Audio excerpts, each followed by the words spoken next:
Isang mapagpalang araw sa inyong lahat mga Ginoo at binibini, pati na rin sa mga kasapi ng LGBT.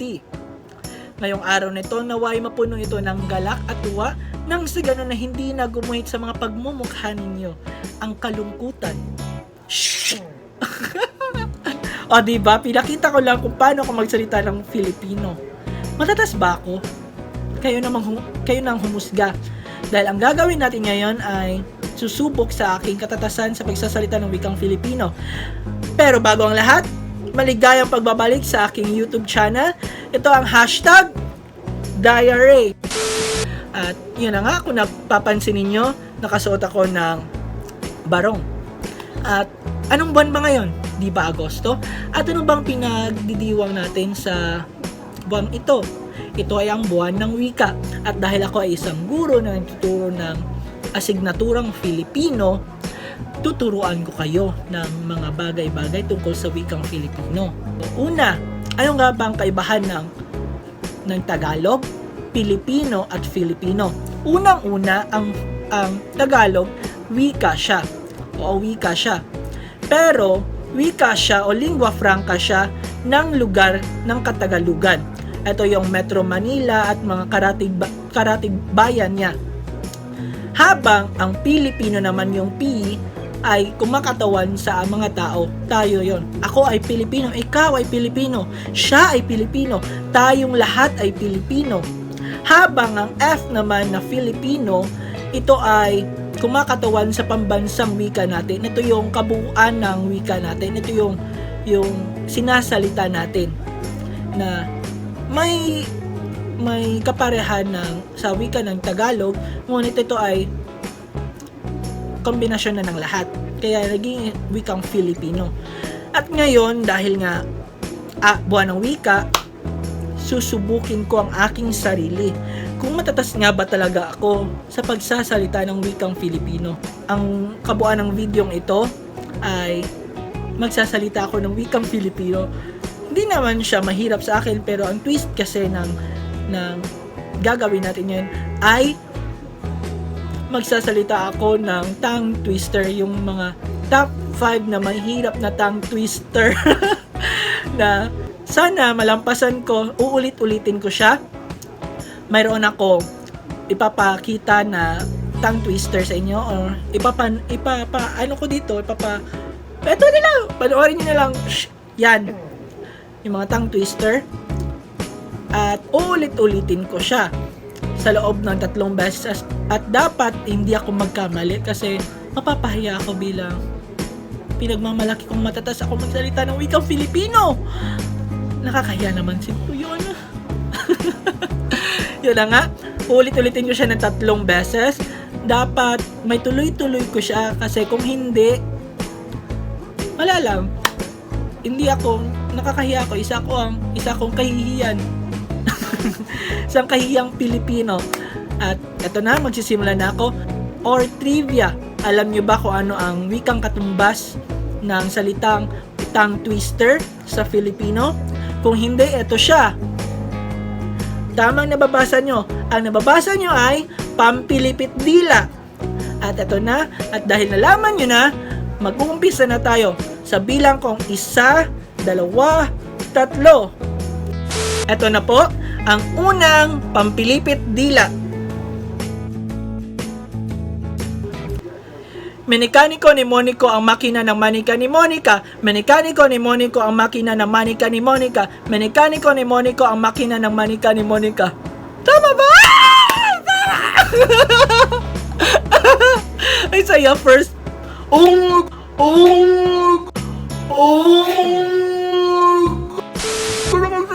Una pa lang yun. Sorry. Pamanin po. Yan po. Pangalawa. Ito na ang pangalawang pampilipit dila. Ang relo ni Leroy Rolex. Ang relo ni Leroy... Pangalawang trial. Oh my gosh, trial. So kapag talaga ka dito, ang hirap niya. Ang ikli lang niya pero ang hirap. Mabuti pa yung una. Ilang beses ko kasi yung inulit-ulit na sa buhay ko. Itong pangatlo. Bumili ako ng bituka ng butiki sa bituka. Mali. Bumili ako ng bituka sa butiki. Mali. Bumili ako, pangatlong subok na. Bumili ako ng bituka ng butiki sa bituka. Bumili... Oh my God. Isa laban sa dalawa. Okay, pupunin po. Punta tayo sa pang-apat na. Ito, madali lang siguro to. Sinusi ni Susan ang sisidla ng sisiyo. Sinusi ni Susan ang sisidla ng sisiyo. Sinusi ni Susan ang sisidla ng sisiyo. Ay, di ako bagay na magsalita ng OMG. So, yun po. Dalawa na. Parang gusto ko siyang gawing 10 na lang. Top 10. Hindi lang top 5. Ito na. Ang panlima. 70 puting pating. 70 puting. Pangalawang trial. Try pala. 70 Pangatlo. 70 puting.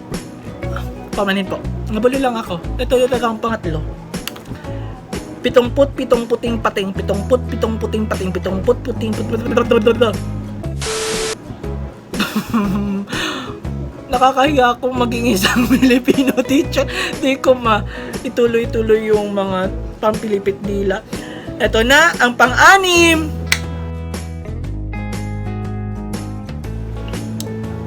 Pinaputi ni Tepeteria? Okay, trial lang yun. Ito na ang pang-anim. Pinaputi ni Tepeteria ang 7 puting puto-puto. Magaban niya.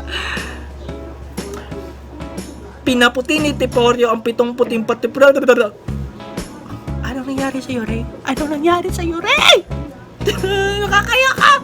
3 versus 2, tama lang. Pinaputi ni Tepeterio ang 7 puting putong-putong. 4, mali na. Dahil bulol ako. 2 pa. Ito na po pang 7. Dapat makabawi ka na eh. Ito na po ang pang-7.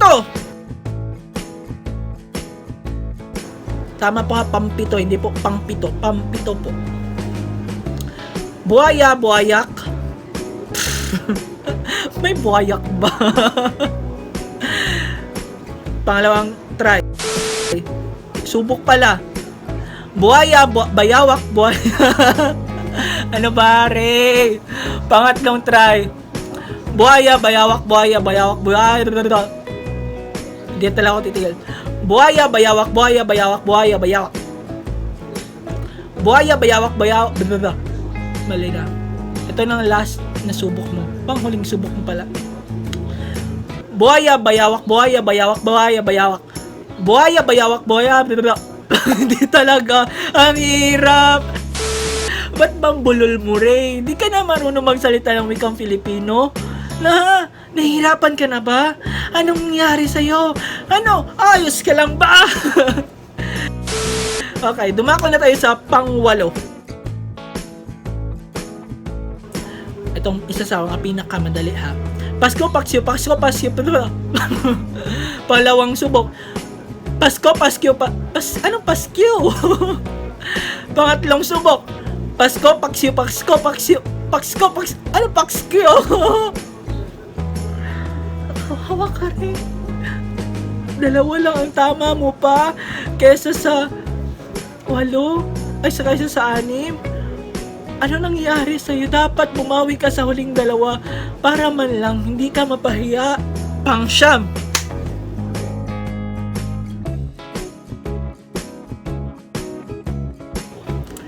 Palakang kabkab, kumakalakabukab.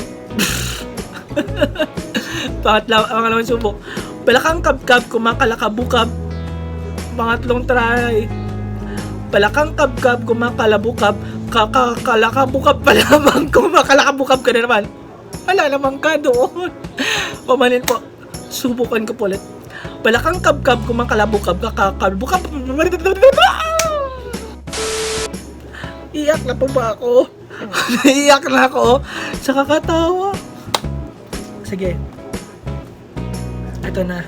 Pang 10.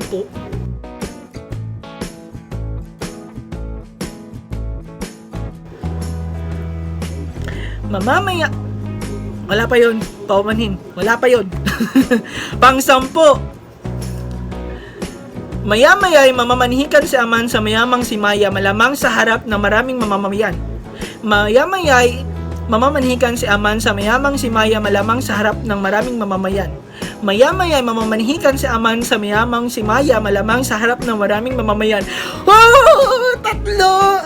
Tatlo ang tama ko. Hindi ako nabulol.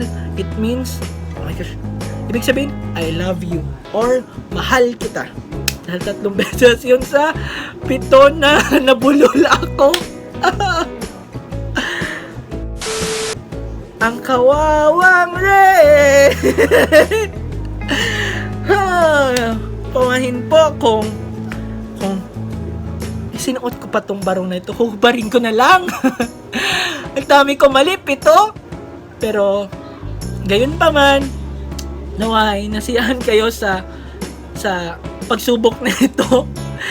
Pinahiya ko lang po ang sarili ko dahil hindi ako makapagsalita ng tuloy-tuloy ng wikang Filipino gamit ang mga pampilipit nila. Namilipit po talaga ang dila ko. Ikaw nga, subukan mo nga. Naway, bago ko po tapusin tong videong ito, naway, kahit sa pandemyang ito, huwag po nating kalimutan na gamitin ang wikang Filipino. Kahit Bisaya pa man yan na lengguwahe, huwag nating kahiya dahil hindi naman talaga lahat dapat marunong magsalita ng wika Ingles. I mean, okay yung marunong ka magsalita ng wika Ingles, na fluent ka, matatas ka, pero kung saan ka mas makakapag lahad ng yung sarili o may express mo yung sarili mo, doon ka, kasi mahirap namang magpanggap tayo na marunong ako mag-English, fluent ako ng English, pero hindi naman namin naiintindihan yung ibig mong ipahiwatig. Kung saan ka komportable, doon ka rin. Pero hindi ko naman sinasabi na huwag kang matuto ng ibang wikang banyaga, kasi dapat din naman natin matuto ng iba pang wikang banyaga tulad ng English, kasi hindi naman dapat nililimitahan natin ang ating sarili na dito lang tayo dapat magsalita sa kapwa Cebuano, kapwa Pilipino lang tayo dapat magsalita, kasi paano tayo uunlad, paano natin mahuhubog ang ating mga sarili kung hindi natin susubukan o mag-take tayo ng risk. Kaya kahit pa paano, wag din naman natin kalimutan ang Filipino kung gustuhin mo mang matuto ng Ingles. Kasi mas mabuti na yung marami kang matututunan, marami kang alam, marami kang may sasalita para may bahagi mo rin sa iba at makapag-inspire ka rin ng ibang tao. At yun na nga po. At bago ko tapusin ito, salamat po sa lahat ng manonood. Kung natuwa ka man, please like. Kung hindi naman po, wag mo lang po i-dislike. Pero yun po, mahal ko po kayong lahat at salamat sa patuloy na pagsuporta sa di pa ganoon kalakihang channel ko, at naway ibahagi mo po to sa mga kakilala mo, sa pamilya mo, kaibigan mo at mga klase mo na rin. At huwag niyo pong kalimutang hit the bell button kung nakasubscribe ka na, at please subscribe naman kung hindi pa. At mahal ko po kayong lahat at maligayang buwan ng wika!